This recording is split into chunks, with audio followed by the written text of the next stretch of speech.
It's the All Birdies No Bogeys podcast, your weekly disc golf analysis podcast right here on JomezPro and anywhere you get your podcasts. I'm your host, Brian Earhart. My co-host, Nate Perkins, joins me from Oregon.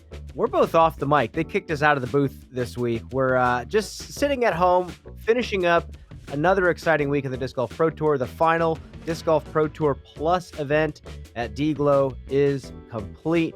Nate, how you feeling? Man, I'm feeling great, Brian, and I'm going to start the show off with a little story because it's wild and random and just like a dose of life. Because last week we were talking about New Orleans, right? We were talking about the schedule, and I was talking about the music that comes out of New Orleans, and I brought up the creation of funk and the meters, 1969 Sissy Strut, and I'm working for my friend actually, and I flew to Chicago this week for a big expo, fabrication expo. It's called Fab Tech at the McCormick Place, which you're probably familiar with, Brian. But Very huge familiar, expo yeah. center, massive, has to be one of the bigger expo centers in the world, and it's right on Lake Michigan. Anyhow, I'm at Fab Tech, and I'm just looking at things to do in the evening, and I look at the Bands in Town app. And the first thing I see, George Porter Jr. is playing at Garcia's nightclub in Chicago. And we get tickets, we go see him, and it like blew my mind. It's an incredible show. George Porter Jr., if you don't know, is the bass player for the Meters, the literal guy who invented funk, who I was talking about last week. I just happened to be in the same city that he's in. And it blew my mind. It was so serendipitous and just wild and random. And the show was incredible. And so, yeah, super thankful and for just all the little random doses that life brings you. Did you enjoy the city of Chicago? Did you get to go in and explore? Did you try deep dish? Did you try Lou Malnati's pizza? Haven't been to Lou Malnati's yet. We haven't hit the pizza, but I have one day left. And honestly, Chicago's been really good to us. It's been perfect weather. I was expecting it to be humid, but it's just been crisp, already kind of that, mid 60s fall weather. The lake has been just beautiful. People are out boating, and we've had amazing food. It's just, I was kind of hesitant to come to a big city. I'm more of, the mountain and rivers guy, but the city's been so good to us. It's been really charming. We've met a lot of great people. I'm super thankful for my trip here for sure. So you're still there. You're still in Chicago. I'm in the hotel room in Chicago right now. Yeah, I'm looking at a big mural on the wall that says Harmony. I'm right near Printers Row. I'm in Printers Row. Yeah, like downtown Chicago. Oh, right on, man. That's awesome. Yeah, I grew it's up cool. half hour, 45 minutes north of there. So that's a special place in my heart. I really love the city, especially when you get into the loop and you get to like the real city part. Moving into this week, we could talk about that for a while. D-Glow is finished. This is the first time that I have not been on site at D-Glow for quite some time. I've played AM Nationals there, I think, a couple times. I play D-Glow there every year that I was on tour. I did some on-course there. I've commentated for it. And now I'm here just watching from the couch, and I hear a lot of players, Nate, and a lot of fans say, I don't really like this place. And fans say, I don't really like watching this place. I love watching this place on camera. I actually loved playing there. I'm lefty, so I'm a little bit more biased. It's a little bit less challenging in some spots, but I love watching the disc fly off elevation. I think it's truly a blast. But from the righty's perspective, what are your thoughts on this place? Me personally, I couldn't hang out there at D-Glow because it really is a thrower's course, right? I played it first year, I think 2018, and was just blown away because it seemed like every single tee shot was elite.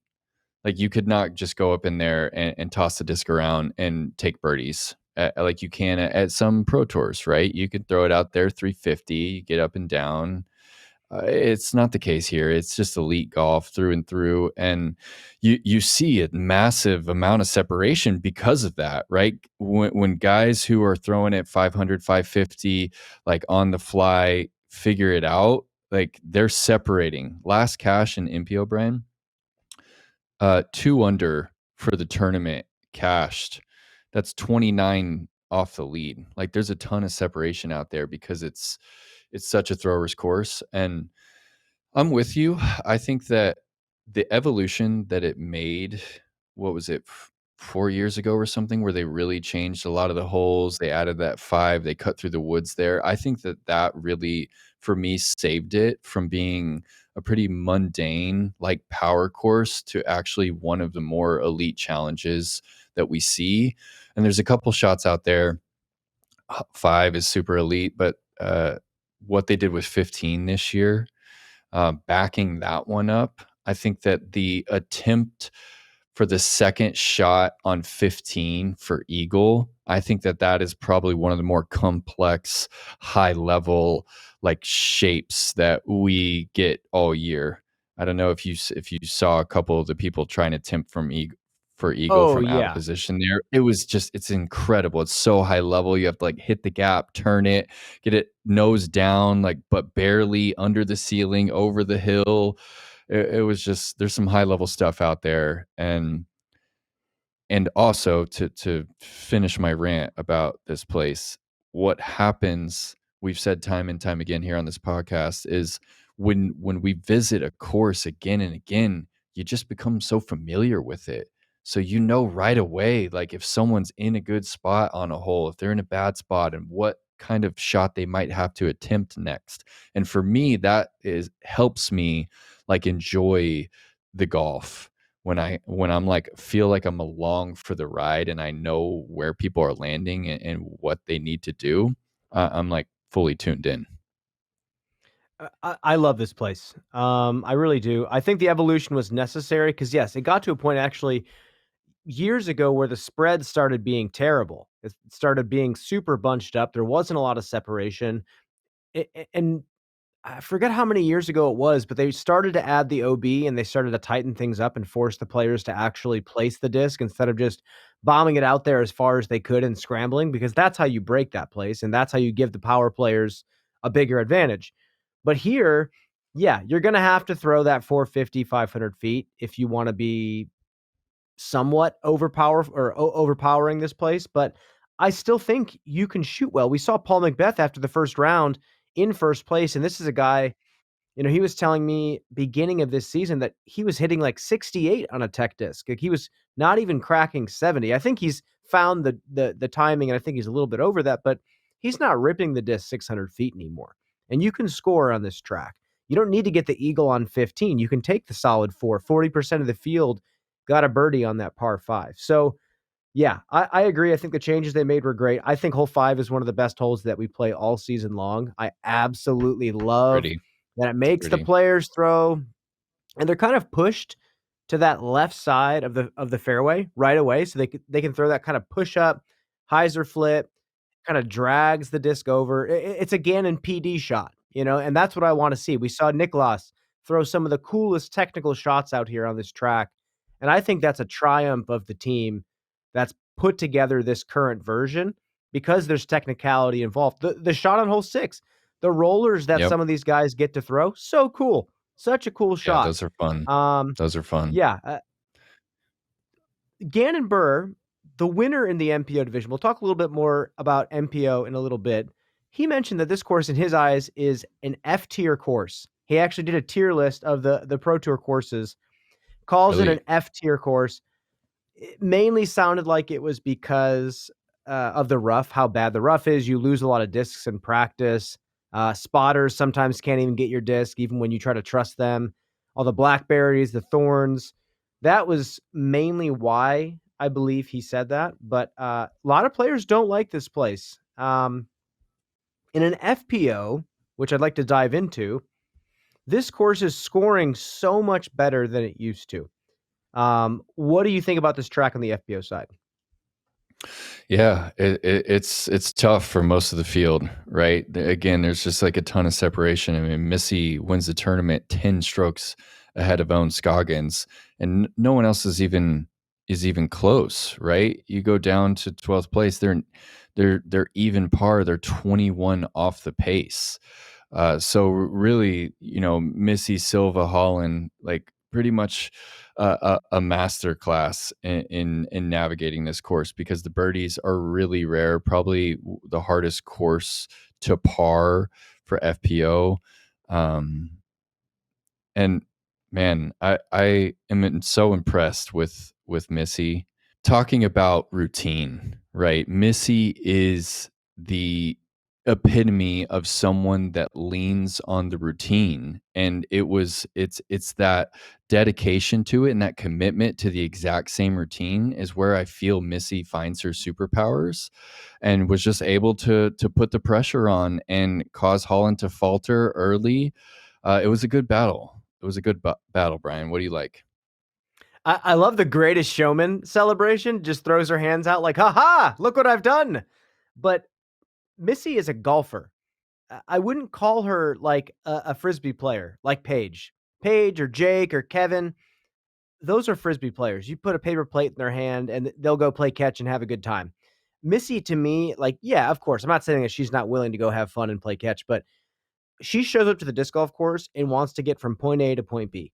There's not like a Kevin Jones grenade flip, trying to throw a lefty hyzer with a righty backhand. Uh, Missy is there, no nonsense, to try to win the tournament. And you see it in the way that she approaches each shot. And I think that is a really cool element of disc golf. I think we talk about it all the time, the spectrum between disc and golf. With Missy, it's trying to strip away anything that's too cute. I'm going to throw the tight spiral. I'm going to throw the little mini flex.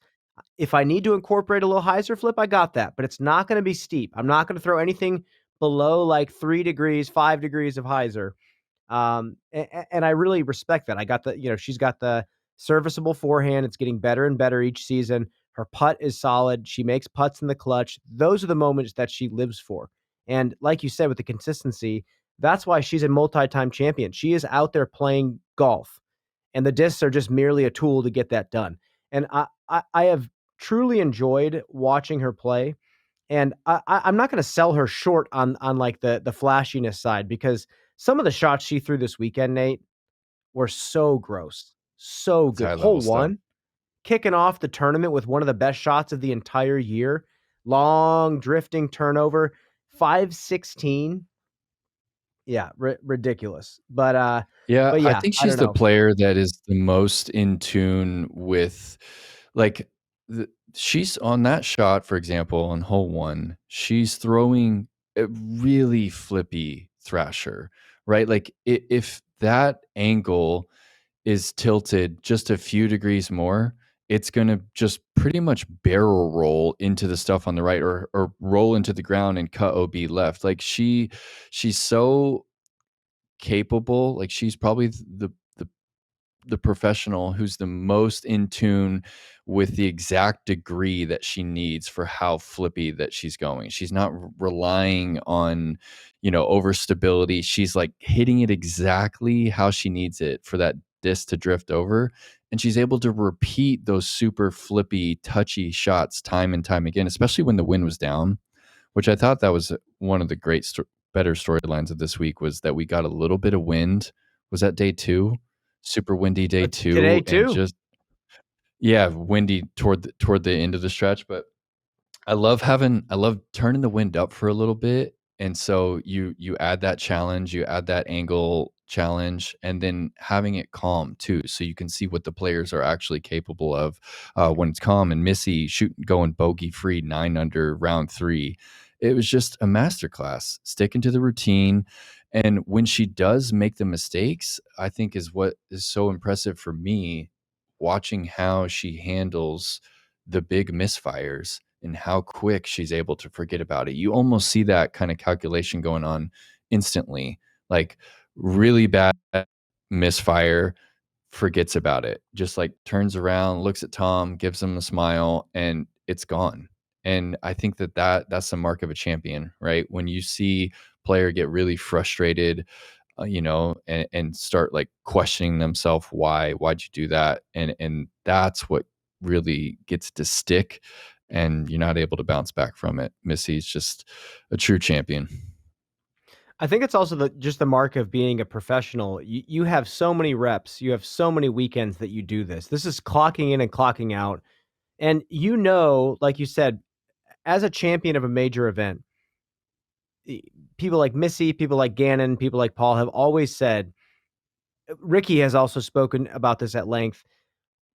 You're never going to get away at a major championship or a 5-round event without making some mistakes, without taking some bogeys. Maybe once in a blue moon, you have a bogey-free tournament like that, but that you just have to keep pressing. You know that it's a marathon, and you just get to watch people crumble down the stretch as the pressure starts to mount. That's when you just have to stay steady. You take some tough breaks in the beginning. Gannon's mentioned this before. He used to take those in the beginning, and he would crumble, and he wouldn't be able to finish out the tournament. Now it seems like, especially with his world championship win, you're starting to see he's starting to figure it out too. Okay, I shot a 7 down. That's pretty good. The hot round's 10. No problem. Oh, someone shot 11 the next day. I shot a 9. And then he continues to just chip away, shoot solid rounds, and he realizes that's how you win the tournament. You don't need to bring the moon back to planet Earth in order to shoot a to shoot a hot tournament and win. You just have to shoot Yeah. good rounds throughout the rest of the week. So that's what Missy's done, and that's what she does Yeah. pretty frequently. It's not like she's out here hot round machine. But yeah, it was just a solid weekend for her.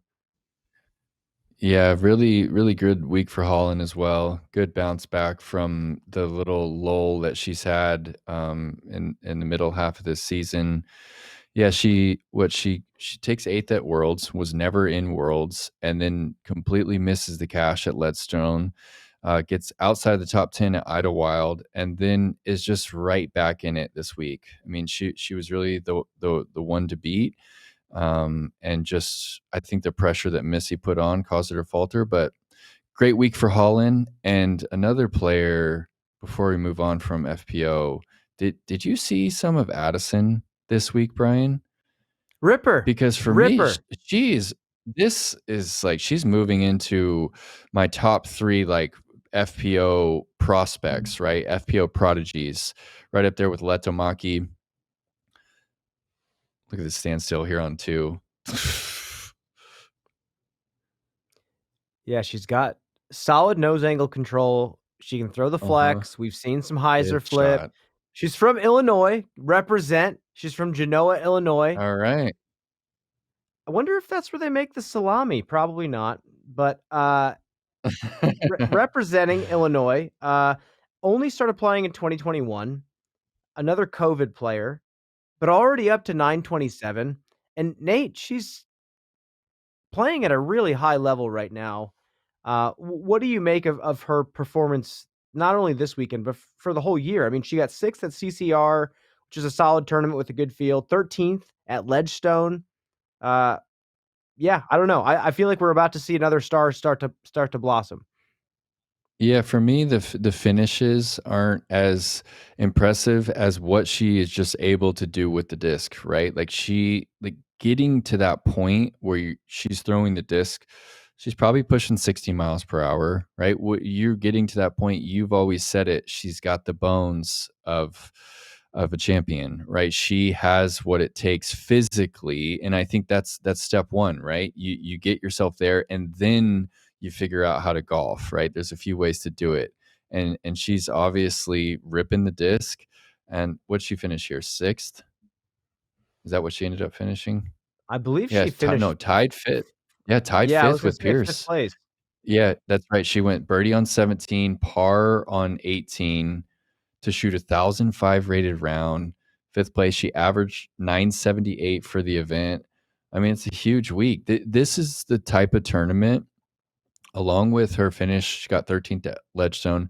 This is the type of tournament where you go back, you tell your family, like, okay, this is I think what I'm going to do now.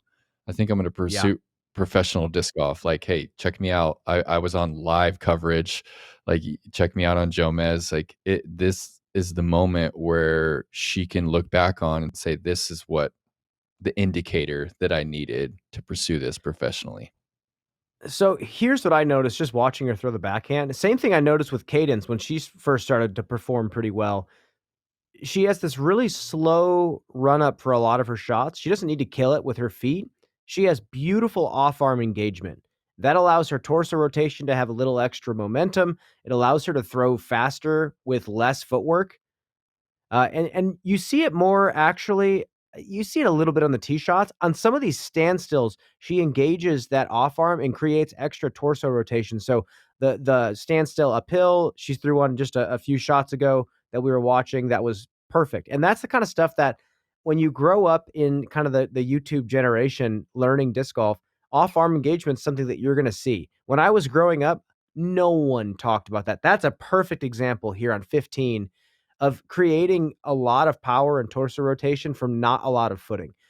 So like you said, the bones are there. I'm really rooting for everybody in the FPO division to get out here and at least try it once.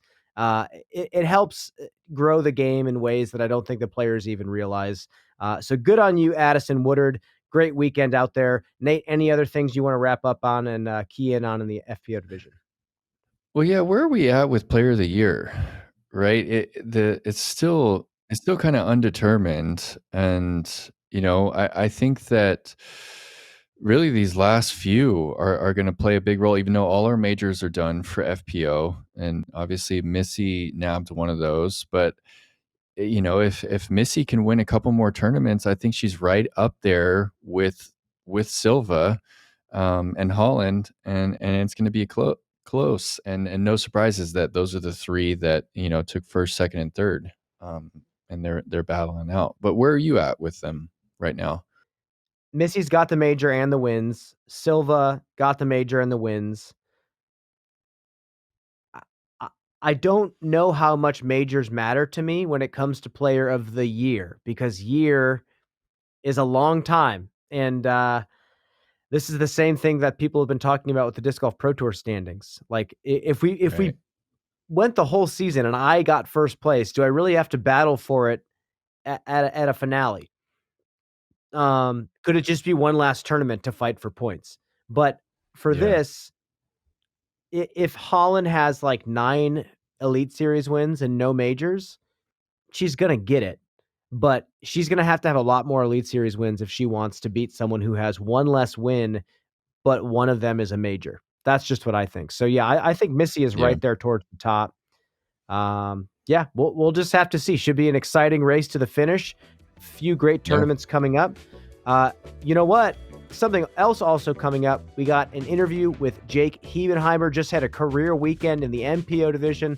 Let's bring in Jake. Yeah.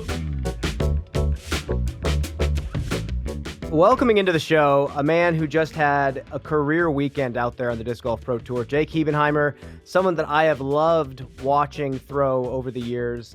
Jake, thank you so much for joining us on the podcast. First player to actually join us, I believe, on a Sunday night right after things wrapped up. How you feeling? I'm feeling great. Honestly, feeling very mixed emotions. It's a very weird feeling right now, honestly. Well, can you elaborate a little bit on that? Why mixed emotions? Yeah, I mean, I'm super proud of my poise and my ability to stay in the pocket the whole round. And even though things weren't dropping or going my way, I still just kept going to the next hole and was focused on each shot and whatever all the cliche stuff is. But I felt like I was the only person on the course today, just throwing the discs like I always do. And but then at the end, watching that shot that Gannon threw on 16, nothing against Gannon, but I've never seen a disc go through that tree like that before in my entire life. And then my shot on hole 16 went out of bounds by just a quarter inch deep, inch and a half deep. Like, just it's crazy how this sport, it can just give and it can take, and it's why we love it and it's why we play it. But it's also just makes you stay up at night. Can't get sleep. Well, Jake, we have a lot of questions for you, and I know you said you have a lot of stories to tell from this week and from the rest of the season. But we put together a Jake Hebenheimer highlight reel for you to not only watch, but we'd love for you to kind of talk us through the weekend as we get to watch these shots. Oh man, this is crazy. I haven't thrown this disc in 3 weeks till today. 2 weeks. I just put it in my bag today because a crazy incident that happened before the round. But it's pretty cool to throw a disc I haven't practiced with all week and park the whole one.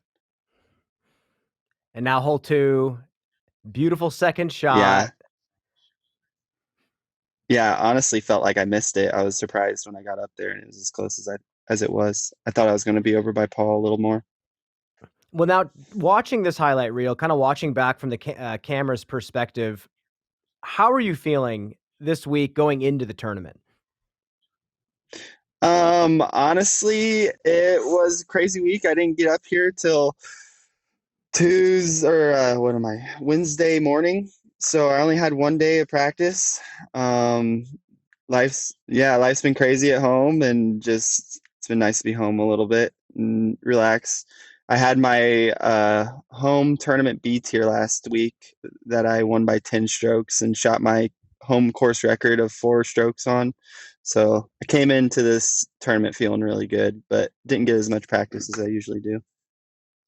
Well, Jake, you're typically someone that you're typically someone, even with one practice round, I know that you're one of the guys that is able to say whether you have it or not going into the tournament. Yeah. And I just want to know, like, when did you realize that you were going to bring the heat this week? Was it had the tournament already started? Had the tournament already started before you found that zone, or going into round 1, did you feel like you had something special?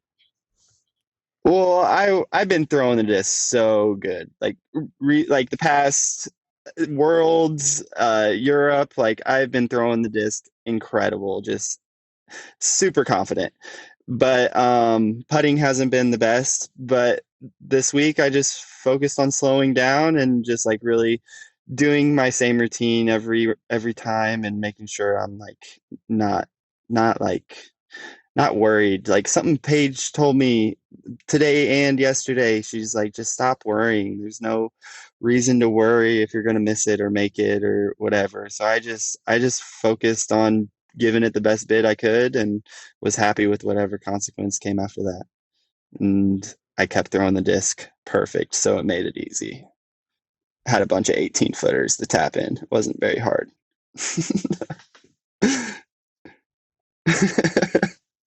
Well, I tuned in, Jake, during your run on round 3. I think I tuned in. You had birdied 4 in a row, and the network kind of moved over to you.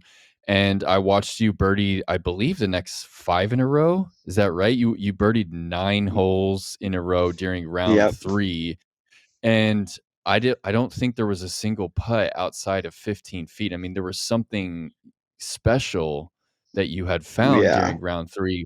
And are you able to recall like that zone that you found, and can you even put it into words, that stretch of golf, and not only the 9 in a row, but the couple of birdies that you netted after that? I mean, you were closing in on the course record out here. Can you kind of touch on that? Honestly, like it felt easy. I'm happy to say that I was just not stressing on the tee pad. Like I truly just believe my disc is going to go where I want it to go. Like, and I'm just putting full trust in my form and my body and thinking the right thoughts, and I'm positive and thinking that it's going to be inside the bullseye every time. And more often than not this weekend, it seemed to be inside the bullseye, which was pretty fun. It's a lot of fun. Stress-free. Well, I want to ask you a little bit more about being in that flow state, because it seems like it's a different feeling for everybody when they tap into it. I remember watching Ezra Aderhold that final round in Des Moines. You looked at his face. It was like super ice cold, super intense type of focus. When you're locked into that zone and you're playing the best golf of your life, is it a lighter feeling? Is it an intense feeling, just like I was mentioning with Ezra? What is it for you? No, I mean, I had one of my best friends, Paige Pierce, on the bag with me today, and I mean, we were just laughing about stuff and just having a good time. And every time I'd throw a good shot, I'd like go give her a fence bump and like, let's go. I'm still like pumped up. I'm still excited. Like, but I'm just, yeah, I'm just having fun out there. Honestly, like I said, it just felt easy. I was just focusing on the shot. I wasn't worrying about anything else. Like it just, I was just felt easy. I was just doing what I was supposed to do. And I guess that's what it's supposed to feel like, but it's hard to tap into that. Well, Jake, some of those shots were just blowing our minds. I think my favorite one of the weekend though had to be hole four's approach up the hill. You had birdied the first three. You had continued the stretch from the day before. You're on the chase card. You're in a bad spot on 4. Jake, talk about this shot. How did you do this? What is this, dude? That forehand's like insane. It's like rising up the hill that looks too low of the ceiling. There's this like little branch too that I had to like, I felt like I had to throw my hand under and then up. Like, I guess that's why it was nose up going forward, but I just fully committed and didn't worry about hitting the ceiling. I just threw my best effort at it, you know? I didn't worry about the consequences like I've been saying. I just gave it my best effort. It was perfect, and I was pumped after that one. That one just blew my mind, honestly. Like sometimes we surprise ourselves out here, and that's exactly what I did on that shot. Well, then the next one you threw down, you roped it down the hill and it almost hits the bucket, goes a little long, and then you cash that putt. I'm like, this dude's unstoppable. Like this guy's gonna win the tournament. Oh, Jake, there was so many people, you know, I Zach Johnson posted, there were just so many people that were, I hope you know, rooting for you, you know, that they're aware that you've been one of the guys out there grinding. I mean, I think I met you almost 10 years ago, 2016, you know, Pro Worlds or maybe down in Texas, but it's a grind out there, Jake, and people see you, people notice. So it was really special to kind of feel the community kind of rallying for a Jake Hebenheimer win. Oh, man. Yeah, it would have been amazing. And I didn't talk about scores. I didn't look at scores all week. Like that might have been one thing that I did that I probably do. I look at scores a little bit more in the past, but I didn't look at scores at all. On the last day, I just told Paige, like, let me know if I need to know anything. And like, I didn't know what position I was in. I was just worried about birdieing the next hole. Like that was my only thought. How do I birdie the next hole? How do I birdie the next hole? So, and that's fun. Whenever you're just like solely focused on what you have to do, it's fun. Hole 5 out there at the Toboggan, I think makes my dream 18. I think it's like a perfect length, par 3, downhill, a little bit of shape to it. Are any holes on this property making your dream 18 like a hole 5, something like that? How do you feel about this track and the version that it's in now? Man, one of the most fun shots for me to throw all week is that M2 shot down the hill on hole 9. Like getting to just rip on a mid-range flat and just watch it glide down the fairway so slow. You like think it's going long the entire time because it's been in the air so long, but it's like, oh, it's just such a pretty shot. I could throw that shot all day. That's amazing. This is a change over the past few years that I've really enjoyed. Do you guys remember the old hole 9, that like sawed off righty hyzer that you crashed into the tree line, barely ever got a consistent putt? I like this hole. What did you guys think about the old hole 9? What about the other placement that used to be 75 feet farther back and to the left? Do you remember that one? Yes, I do. Yes. They took that one away real fast. You're going M2 on hole 9. That's nasty. Huge shot. How hard are you throwing it, and like how high, and like what are you trying to do? As hard as I can, right in line with the basket, high. Don't worry about anything else. Hard as you can, flat, right at the basket. Yeah. Yuli has mentioned that throwing as hard as he can gives him his like best gap hitting speed. What does that do for you? Is throwing as hard as you can also like most accurate for you, or not? There's a mix. Like, I feel like when I'm throwing as hard as I can in a field, I'm more accurate when I'm doing that. But like, I also have I have two different types of power grip. Like one where it's like really forced, pinched on the front sided, and then my when I'm ripping like a shot like that M2, it's just like I'm holding the disc as hard as I can all the way throughout my hand, and I'm just like getting my disc to the point where I want it to come out of my hand. And it just as long as I just keep everything in line and pull through, I don't have to worry about letting go or anything. I'm just trying to get my hand to the point where I want the disc to come out, and then the follow through happens after that. Have you done any tech disc? Like when you throw as hard as you can, what numbers are you getting? 78, 79. Not Yeah, 80. Not 80. You've never hit 80? Never hit 80. Nope. What kind of 78, RPMs? 77, 1450, 1475. My sidearm's like 68, 69 miles an hour. Whew. Has about 850 RPMs. Yeah, That's elite. That's elite pretty, stuff all the way through, Jake. It's pretty nasty. Mm-hmm. Well, Jake, we heard a pretty big rumor, and I want your story because you lost your main discs. Your main disc get stolen from the warm up field. Like, did that really happen?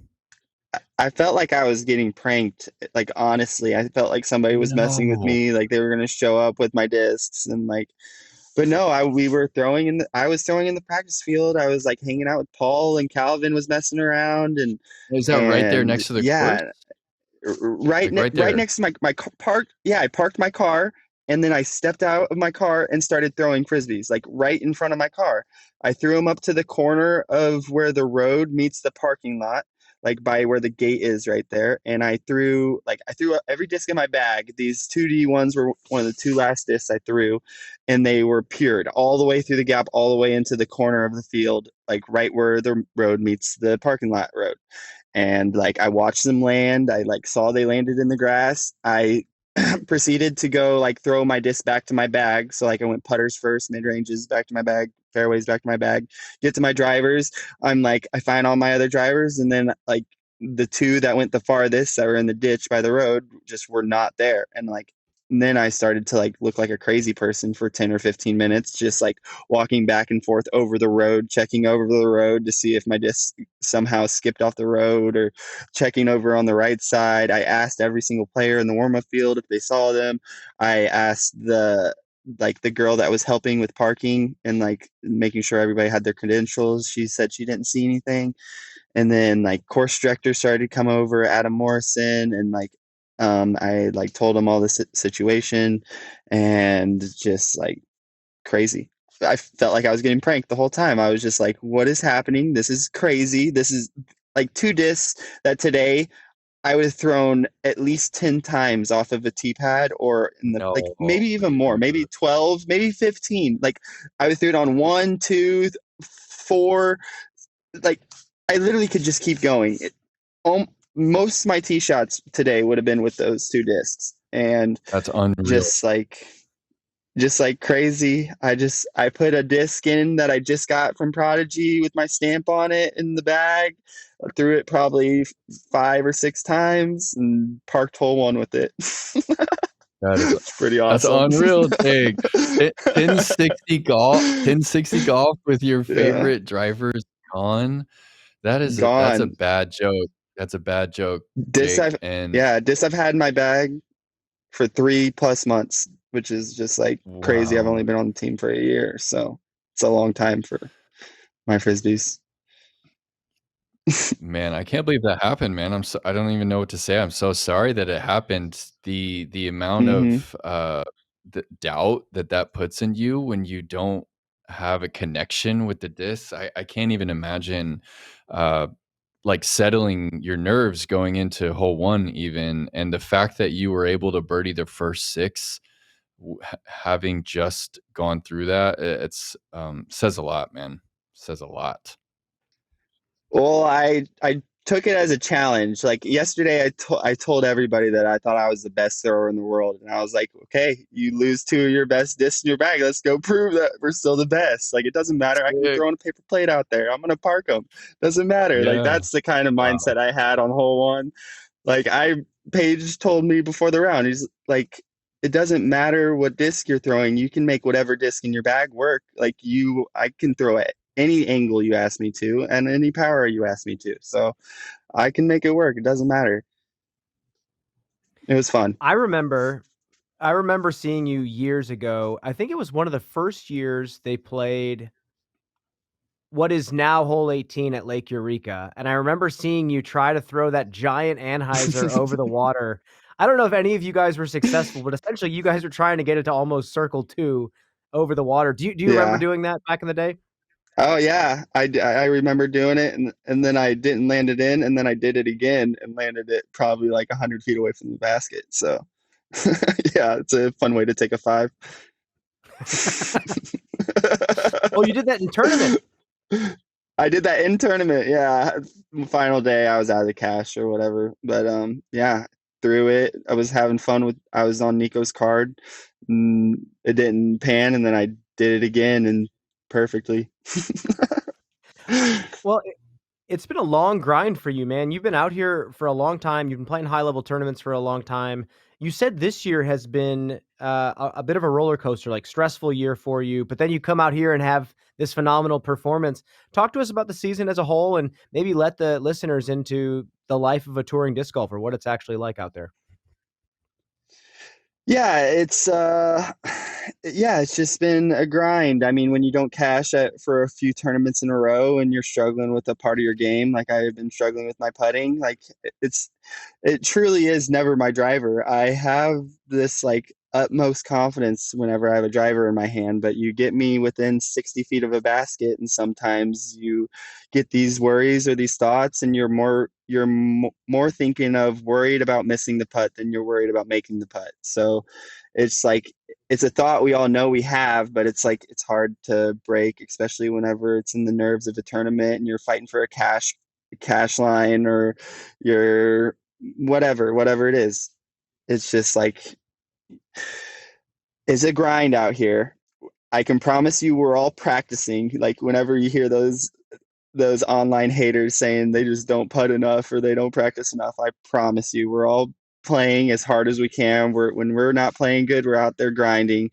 Like I am practicing, I feel like more than just about anybody else, but that's how everybody feels out here. So just grinding through it and knowing that I'm capable and that I belong here and that I am one of the best, especially on my best days. There's no one better. That's how I truly feel. And just like having that mindset and knowing that just because you're having a bad day doesn't mean you can't have a good day tomorrow. And yeah, it's been fun. I got one more question before Perks can take over here. But you told me before the show started, you were talking about how hard you practice, how hard you work, and clearly it's paying off. You said you still play like 2 to 3 rounds of disc golf a day. And on tour, you hardly hear anything like that anymore. Just again, let the viewers know what a practice day or maybe a tournament week looks like for you. Well, when you travel with a guy like Kevin Jones, who whenever he's on the course, he always want to be playing Frisbee. We wake up at 12 o'clock and go play our first round at 1, and we play till dark every day. That is the routine. It's so funny because That's the routine. There's certain times of the year where you can't even sleep in till noon in the van because it gets so hot. That's true. Well, it's not every day, but like you wake up at 10, 11, 12 o'clock. Yeah.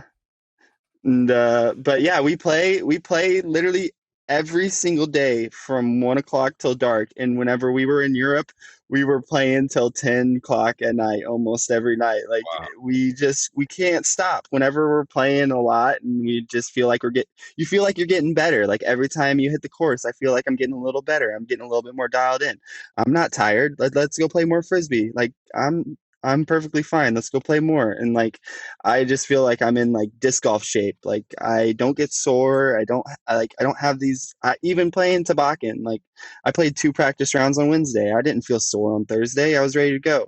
So like, it's nice being young and healthy, but yeah, I'm just like, I don't, yeah, I don't believe in like you need your rest days or whatever before the tournament or whatever. Uh, you're going. This is your life. You play frisbee every day. Let's not complicate Love things. that. Love that. Love that. Well, Jake, you this season you have cashed for $5,132. And if my math is correct, today at D-Glow, you cashed for $5,133 with Yes. tied for second place. So you nearly exactly doubled your 2025 season total. And first, I just want to, obviously congratulate you, but ask you how that makes you feel to be paid $5,000 for a weekend of disc golf, and whether or not like how this is going to fuel you going forward. Like being so close to the win, I feel like was the biggest like spark of motivation I or any other athlete I feel like could receive. But I want to hear from you. Like, what are you going to do to stay on this wave, to find that zone again, and to cash for more? Well, this truly like my plans they changes all my plans for the end of the year. Like I was planning on going home and playing St. Louis Open and playing 4 States Open and another ATR at home. I wasn't going to play the Northwest Swing. I wasn't going to play Vermont or Maple. And like with this Okay, win, I'm probably going now. And like I sweet. wasn't even sure I was going to play Failer and going to play Failer. And yeah, it completely changed to the end of the year for me. Yeah, it's amazing. Feels so good. That's huge. That's huge, man. So, and this weekend, I do notice a few things I did different, especially like during play. I did the exact same thing on every single shot, like the exact same way with the chalk bag, the exact same way with my towel. Like, like sweat is a big thing on my hand. Like my hands, I feel are extra, like more sweaty than a normal person's. So like having a towel in my hand and like really making sure my grip is perfect on every shot just makes me be able to really trust my grip and throw the shots that I threw this weekend. So, um, yeah, just doing the exact same thing with the towel and the grip, and then on my puttings, like making sure I'm taking like a deep breath and like thinking I'm going to make this putt. You got this. Like positive thoughts, just like reinforcing thoughts, and yeah, I did that on every single shot this week. And it shows. Last question for me. I know I said that before, but Big Germ during the broadcast mentioned something along the lines of you being like a 0.1 percentile of distance thrower out there on tour. He sees you as like one of the biggest throwers out there. I see you as one of the bigger throwers out there. UDisc, when they ran that PPI, that Power Precision Index, for like a couple years, they Mm-hmm. had you always up towards the top. I'm not exactly sure how the algorithm worked, but Mm-hmm. how do you feel about that statement? And if you do believe that, would you put any guys ahead of you, and who? I always like to say to everybody who asks, I am the pound for pound farthest thrower in disc golf. I weigh 143, 45 pounds. There's no one at my height or my build that can throw a frisbee as far as I can. I get everything I can out of my body. It's pretty amazing. I throw a disc over 450 feet accurately better than just about anybody in the game. Like Gannon, of course, AB, of course, these guys are incredible. They do throw farther than me. They throw faster than me, of course. But at high speeds, nobody has.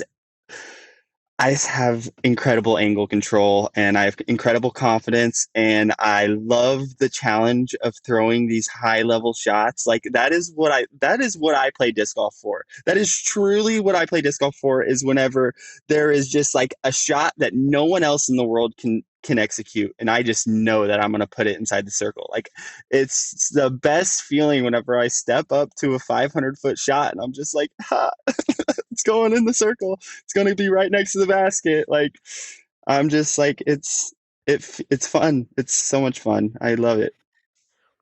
It sounds to me like those practice rounds between you and Kevin are some of the most hype practice rounds out there. I can't even imagine. Yeah, they for sure. We hype each other out. We're awesome, like touring buddies. I hope he feels the same. I love traveling with Kevin, and I love playing disc golf with him. It's a blast out here on tour with him. He keeps it fun. Well, Perkins, any final questions for Jake before we let him go? Man, if you could have just one shot back from this weekend's tournament, which one would it be?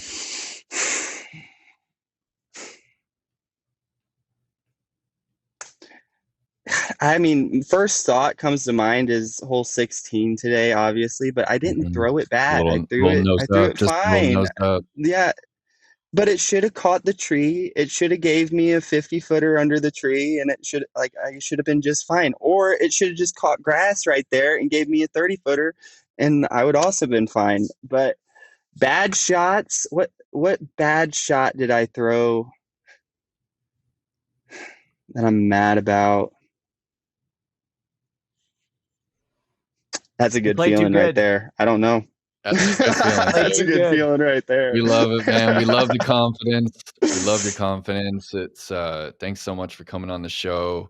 Congrats on a huge week. I mean, this is in my book your best disc golf tournament that you've ever played, and you played some high level golf to be pushing those guys from the chase card like that. It's really special, man, and it's golf that we know that you're capable of, and we'd love to see it. So we look forward to seeing you at Maple Hill and seeing you in Vermont, seeing you at USDGC, and stay on that grind, Jake. Keep that confidence up, man. We'll be watching.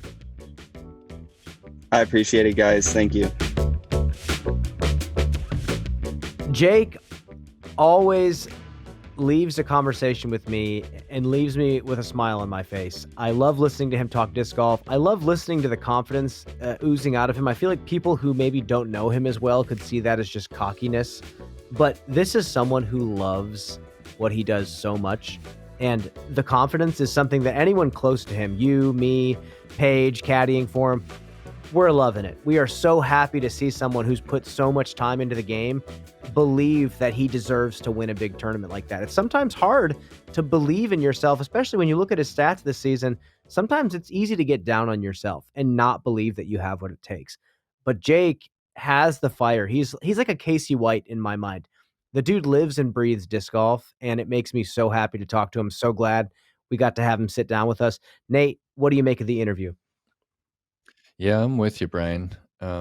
It's a good note, right? Because you need that confidence almost to a fault if you are gonna win at anything, right? If you're gonna be a champion disc golfer, like you have to think that you're the best when you're playing well. So I love that he's not afraid to share it with the world, and I don't even think he's wrong in some aspects, because he does do things with the disc that not a lot of people can actually do. And there are only a short list of guys that we can say that for, right? There's some really great disc golfers out there that can't actually get a disc up to speed and shape a line like Jake can. So it was really special to see him make it happen. That run that he had during round 3 was incredible. 9 in a row out there. I think he bogeyed 18 to finish, and it took him off lead card. He right before his interview cut with Terry, he was like, "So am I on the lead card for sure?" And we all knew. We were watching. We all knew that he wasn't. But man, what a run that he made! And yeah, really cool to just feel his enthusiasm for the game, and cool to hear that it kind of switched up the end of his season, right? He was planning on going home, calling it quits early, and working toward next year, playing some local stuff, but now he's like changing his plans, going to sign up for Maple Hill and Vermont if he can get in there and tour championship. So it's pretty cool, man. Stoked for him. 5K for a weekend disc golf is pretty sweet when you live in a van and sleep until noon. Yeah, and in the grand scheme of things, when the rest of the sports world is making just absurd money, it's nice to be able to zoom out a little bit and realize that 5K to do what you love to do.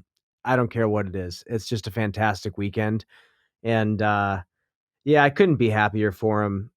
I know what it feels like. I've only had it happen to me a few times when I was on tour, where something happened and you just got zapped into a mode where you couldn't make a mistake. Every decision was easy. You knew exactly what disc to throw and which line. The course made sense to you.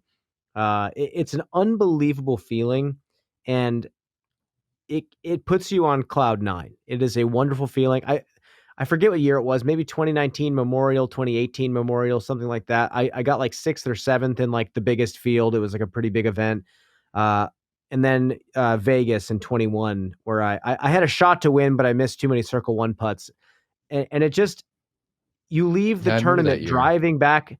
Yeah, you drive back and you're just howling. You're so excited. You're like, okay, everything's trending in the right direction. And then you realize you have to deal with an entire season of touring, and there's so many little logistics that you have to keep straight in order to not burn yourself out. So him being able to play 2-3 practice rounds a day and not burn himself out is such a superpower. Dude, he's an I've actually animal. not met He's an somebody else animal. like that. No, Jake is. I'm good friends with Jake. I say that about a lot of these guys, but I really am good friends with Jake, and uh, he is an animal. He's a literal animal. He grew up in Missouri in the sticks, and he grew up hunting a lot. So he has a level of grit that I don't think any other golfers have. Like when I say grit, like if you throw your disc in a blackberry thorn bush, like Jake Hebenheimer will just go in there and get it and just like cut his legs up. And like Jake is the guy. Remember we saw him on the Disc Golf Network climbing to the very top of the tree at Champions Cup this year at Swinson. Jake was in the very top of the tree, and the tree's like teetering back and forth, like gonna fall, and Jake's like holding on to it. Like he's that guy. He's always like picking up the snakes on the course. He's just a gritty dude and boundless energy. I've never seen him get hurt. And yeah, him and Kev, that's a great friendship. I love that friendship. They just pump each other up, and they play for cash all the time. And they were playing. Jake was being modest. They were playing like past midnight in Finland. If there was some sunlight, they were throwing the disc. So yeah, he's an animal, and I hope it doesn't catch up to him soon. I hope we get a few more years of Hebenheimer just smoking the disc. Man, I feel like, I don't know. There's a lot of talk about it in like basketball right now about like load management and people like resting their players a lot more, but then they're seeing Yeah. a rise in injury rates. And I don't know. I don't know what the right answer is, but right now he's just got to ride what he's doing, because I've never met somebody like this that's played this much disc golf for this long, this many days in a row, and hasn't been injured at all and is still throwing 79 miles an hour. Sad he can't crack 80. That's a pretty elite club. He was so sad, dude. He was so sad. Yeah, I'm sure he'll get there at some point. But a lot of other things transpired at Deglow. Gannon Buhr wins again. He has passed the pace for cash that he was on last year, and he has a chance to beat the season that he had. I mean, he's ascended to an even higher level that he was on before. Mm-hmm. Has he really passed the cash level that he was at last season? He's at 118 now. The pace. There's cash for another 13. Yeah, the pace. I'm with you. Cash for another 13.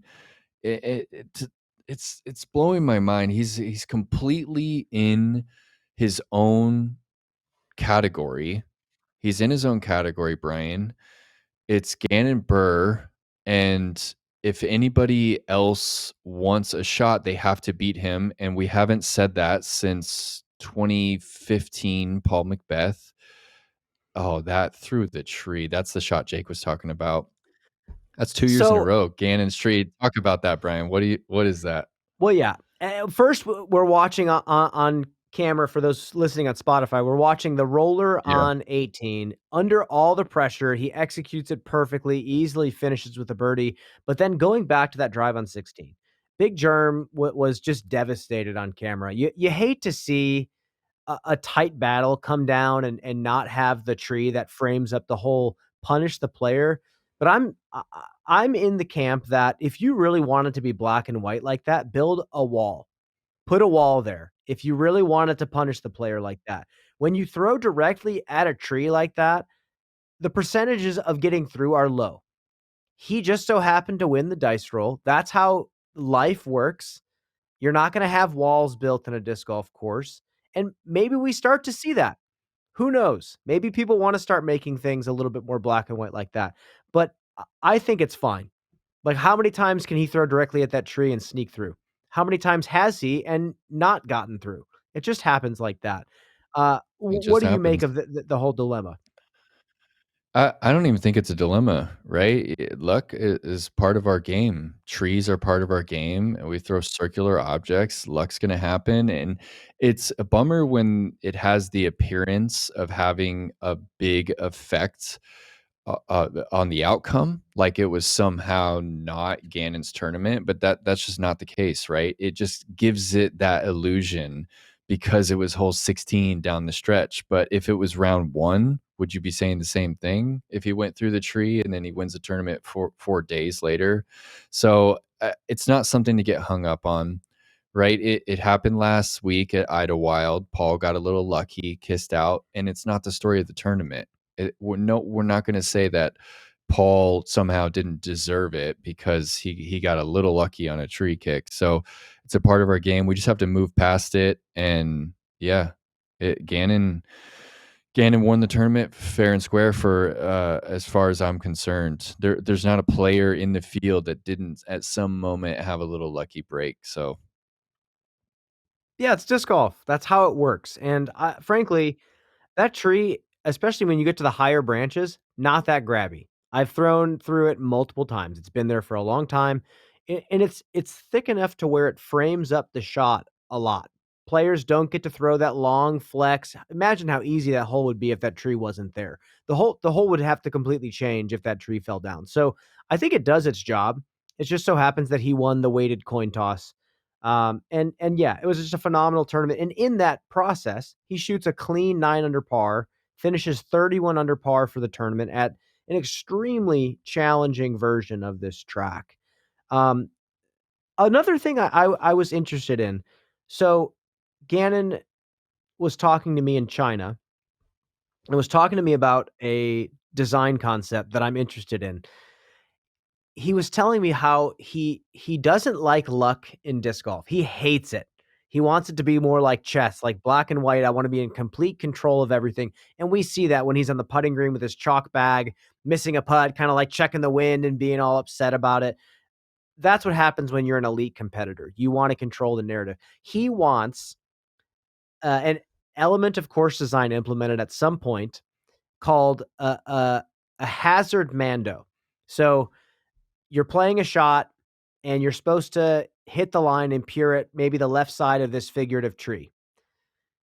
He wants it to be wrapped in some sort of like Mando marking to where if you hit the gap, but you hit on the right side, you like make it past the right side of the tree. It's a hazard and you have to take a stroke penalty and finish the hole out. What do you think about that? my first thoughts are that it could play.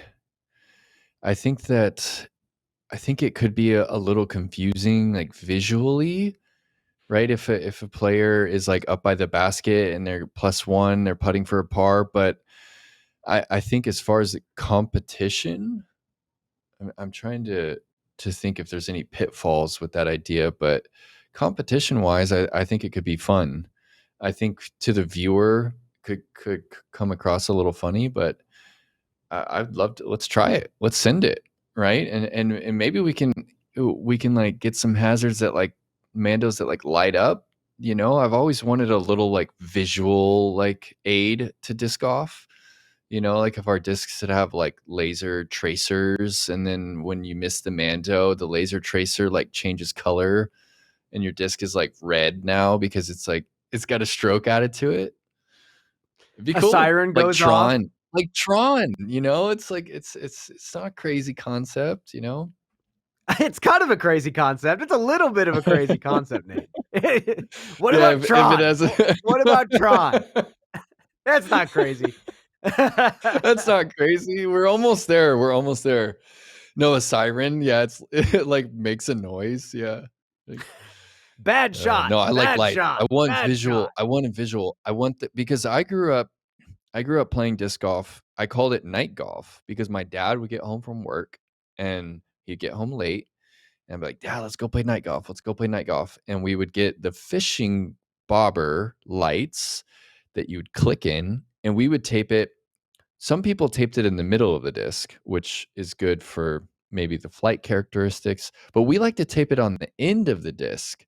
So I'm like 7 years old, taping the light to the end of the disc. And when you threw it, it would spin. It would be like a UFO. You could see the light. And I was obsessed with the way that it was spinning and the way that it was tilting. You could see like if you got the angle right. And so that has stuck with me forever. And I want that to be implemented somehow in the game. And maybe it wouldn't work in the daylight, but maybe someone could help us I with think it this. wouldn't work in the daylight. Someone could help us turn disc golf into Tron. And we could implement Gannon's hazard Mando. Like anyway. I think there's an easier way to do it, but we could take it in that direction. Maybe one day with enough money. But I like the concept. He was pretty much saying like, I think 18 Pickard was the one he was mentioning to me. He said that there's a pure line and there's a side of the fairway, left or right, I forget which one, that a lot of players sneak through and they know that they're not supposed to sneak through that side. He wants one tree to be wrapped with a hazard Mando marking to punish players for not hitting the gap. I mean, it's brutal, but I think the course design element could play if it's the right implementation. Nate, let's real quick, before I bring up another topic that I feel like I really want to open up to all the viewers, all the listeners, the disc golf community in general.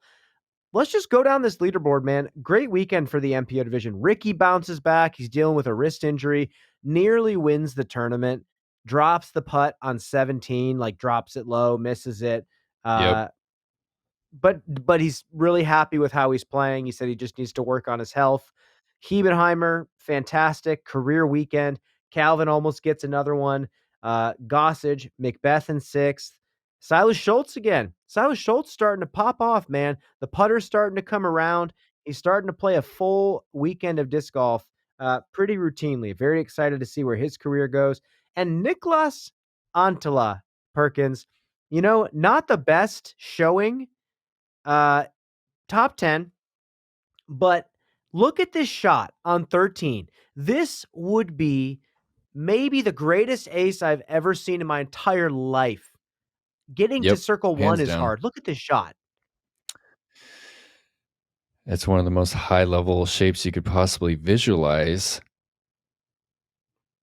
And it's hard to really convey the complexity of the angle because it's going severely downhill, has the ceiling. He uses all of it, matches the stability perfect. It's getting back to flat. This is unreal.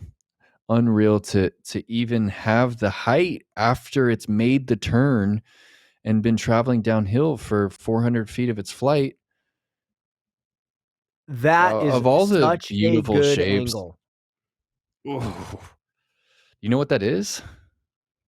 I don't, but I love that it starts out with a little bit of hyzer, and it shows the understability too, because what he does is You know how a player can sometimes stand up on the shot? You know what I'm talking about? Where they're trying to throw hyzer, but Yeah. last second their shoulder plane kind of flattens out. Yeah. He's doing that on purpose. So he's kind of forcing the shot over. It's not like he's ejecting it super hard with hyzer and letting it ride over on its own. He's forcing that turnover. So it's a little bit of off-axis torque, actually. But that off-axis torque is allowing the disc to turn over quickly like that and find late stability. So you can throw something a little bit more stable. Nasty shot. Well, no matter what happens with his career, he will always be burned into my mind as one of the more like romantic throwers of the disc. Just the way, the angles that he throws, the way that he plays the game, no one else is does it like him. And that might be like peak Niklas Antila shape right there. That might be it of all the amazing stuff. On Instagram, I shared it. I forget if it was a post or a story, but he threw this downhill par 3 with a putter, and it held hyzer the whole way, but it didn't move left or right, and it helicoptered straight into the ground. No one throws lines like that. It's such a cool shot. Resisting the fade. Yeah, he's so good at that because that's how he does the tactic too. He's always just like cracking it on that little bit of ante, and it's just like resisting the fade to fly straight, which is not how most people you throw it to fly straight. And that's how he won both the Open at Austin's, those final approaches with that tactic. Like that's how he's choosing to throw it. That's how he's choosing to throw a straight shot. So that's incredible stuff. And yeah, I mean, he had 3 rounds in a row, 1059, 1055, 1060. Like the man was like playing some high level golf. That's an 8 under, a 6 under in the wind, 3 under, excuse me, an 8 under again in round 3. And then he just didn't bring the stuff final day. He shot 2 over. He only had 1 birdie on the front. So still a good week for him. He's going to shake it off. No problem. Marweed also gets a top 10. AJ Carey top AJ 10. Carey. That's AJ Carey top 10. That's honestly probably top 3 career finish for him. That's a Ezra great Aderhold, finish. Casey White making the top 10. Yeah, and Paul McBeth's 11 under day 1. I mean, people were going crazy at home. You had Paige Pierce 9 under in the lead at FPO, and then Paul McBeth 11 under day 1. How special was that to see him start off with a 1078 rated round? I thought he was going to give us another 18. I thought he was going to pop Yeah. off and just give us another Yep. brilliant weekend. And I'm here for it. He got top 10 again. He clearly feels good. And now we're going back to some golf that he knows he's like the most suited to play. He out here, he's not the most suited to play this course. And I think it's a crazy thing to say for Paul McBeth. But a guy like Gannon, I think he's the guy that I pick. A guy like Ricky, he's a guy that I would pick. Not Paul at this course. So going to Maple Hill, a place that he has dominated, and going back to Vermont, a place that he's done really well at too. I'm excited to watch him play to finish out the year. But Nate, I want to bring up a discussion topic that I feel like we need to start talking about more. This is a part of disc golf broadcasting that we have not figured out. And now that we are all starting to collectively bring it to the forefront, the fans are starting to chatter, and now we are starting to chatter about this. There was a time when we were instructed to not bring up disc names in the broadcasts. Just play it safe. Don't mention the discs. You can say what speed, what stability. Just don't say the molds. And to me, I understand why. We don't need to get into the exact detail as to why that was said. That's not here nor there. But it felt like something really cool about the sport was missing. Not being able to talk about the specific discs. But when Definitely. you dig into the concept pretty deep, you find out that there's a lot of flaws, and it's not necessarily possible to be perfect with it. So I want to hear your opinion. You've always pushed the envelope, whether it's on course or in the booth, naming the disc names. What are your Always getting in thoughts on trouble. it?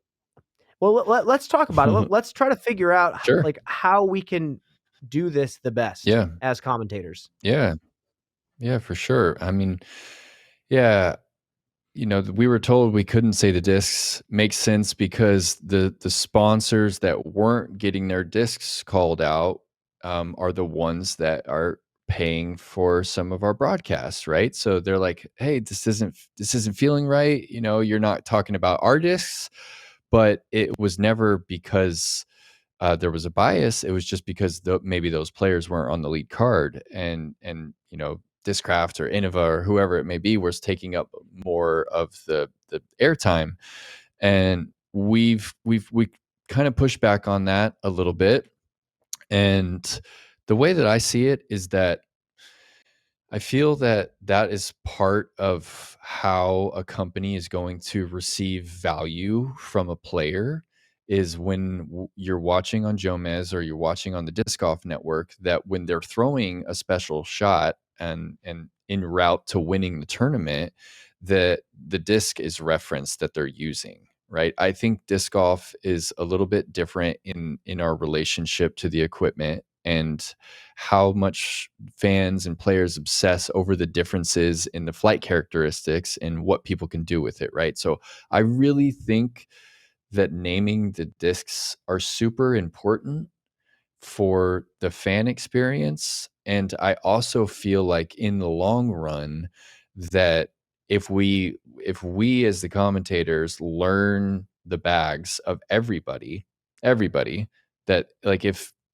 so and so on Castaplass is throwing a full Castaplass lineup and he's on the lead card, it should be our job to reach out to him and understand his bag like really well, so that when the time comes and he's throwing an important shot, we can key in and go, that's the Rico. He's throwing a Rico on this. It's his flippy one. He's going to try and throw it like this.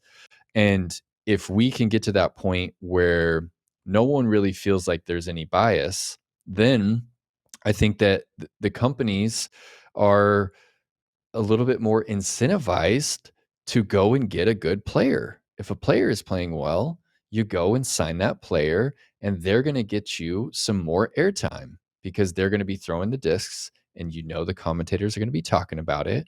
And I feel like that should be the way that it works, and everybody at home would enjoy that more, because that's just disc golf has that aspect to it, right? We want to know the discs. We want to know if it's an older one, beat in what specific run it is. So that's where I'm at. Brian, where are you at on it? I'm torn because there's so many variables, and there's nothing I hate more than knowing not knowing 100% what a player's throwing, but feeling like I have a hunch, trying to say the Yeah. disc name, and then getting a message saying, "Hey, no. I have a different mold with the same color, and I threw that instead." And to me, the whole Yep. point when it comes to commentating disc golf, uh, is to provide context and to use that context to build a story. And the discs can really help us do that. Sarah Hokum had a great call. You had that fantastic call on hole 8 to Idlewild. Sarah had a great call today. I was really excited about it. Missy was lining up her shot after going out of bounds on hole 17. And Sarah goes, she's got this disc and she's got this disc in her hand. This one's a 7-speed. This one's a pretty overstable driver, something along the lines of that. And then she goes, Yep. okay, she is taking the 7-speed. This is the exact disc that she threw on hole 1 or something like that. And I love Yep. that. That to me, because in her saying that, I hear how the disc is going to fly. She doesn't need to be like, this is her super understable, blah, blah, blah. She threw this shot on hole 1. So I know it's a turnover. I know it's flippy. I know she can shape it that way. And I think that's where we need to be with disc calling. I don't think every single shot needs to be said. I think most shots we don't need to say what disc it is because a lot of times it's assumed. But Yeah. when it adds context, when it adds something to the story, like what you did at Idlewild, that's a perfect time to say, let's see what he's thinking. Let's bring the viewers into the minds of the player. What are they thinking about? And then it brings us into Straighter, his shoes. overstable. Yeah. Yeah. Yeah, because we've all been there. Yeah. And I just think we need to find a way to get it right 90% of the time, Yeah. and only call it out when we have it 100% of the time. So my Yeah. thought, this is my current thought, we need to find a way to give the tour card holders a running like Google Doc that they can always update, because I had discs coming in out of my bag all the time. Macbeth always has discs coming in and out of his bag. And those are the players that we want to be keyed in on. And it's very easy to be like, oh, Paul's throwing a Luna here. Paul was throwing a Zeppelin during OTB Open last year. He was throwing a mold that no one would have been able to call out just by looking at it. So we need to find a way to contact tour card holders and say, hey, we're going to send you this email link whenever your bag updates. If you want us to accurately represent you, please go in here and update that. I don't want to have to go out and call the players every single time to find out what they're throwing. I'd rather have that come to us. And if the players really want to be represented well, they can like update their bag and share it with us. Or maybe we do a top Genius. 5, like what disc do you throw most often? Me and EPT are also trying to like brainstorm an optimal method. And for the viewers at home, I know it's a very important thing to you. I know we've been hearing from the fans. You want to hear the disc called. You want to hear it done tastefully. The team managers of all the different manufacturers that I've talked to have said the same thing. You can do it. I like that you do it, but you have to do it well. So, what do you guys think? Yeah, send us an email, abnbpod@gmail.com. Let's try to figure this whole thing out together, because, again, we're building the blueprint. We're trying to figure out how we can make disc golf as fun and compelling and enjoyable to watch as possible. Nate, what other thoughts do you have on this? Yeah, I think you nailed it, right? I think it's important to not just be guessing out there. And then what you said about you don't need to say it every time, right? Just because you know it, you don't need to say it. I think when it adds that context, when it's a really important shot, and it might be the difference in how you set it up. If you're the commentator, right? Like how you're going to break it down, like trying to inform the listener of something that will like pull them into the moment a little deeper, right? So there's and that's an art form, right? That's not just cut and dry. Like say it now, say it, don't say it then.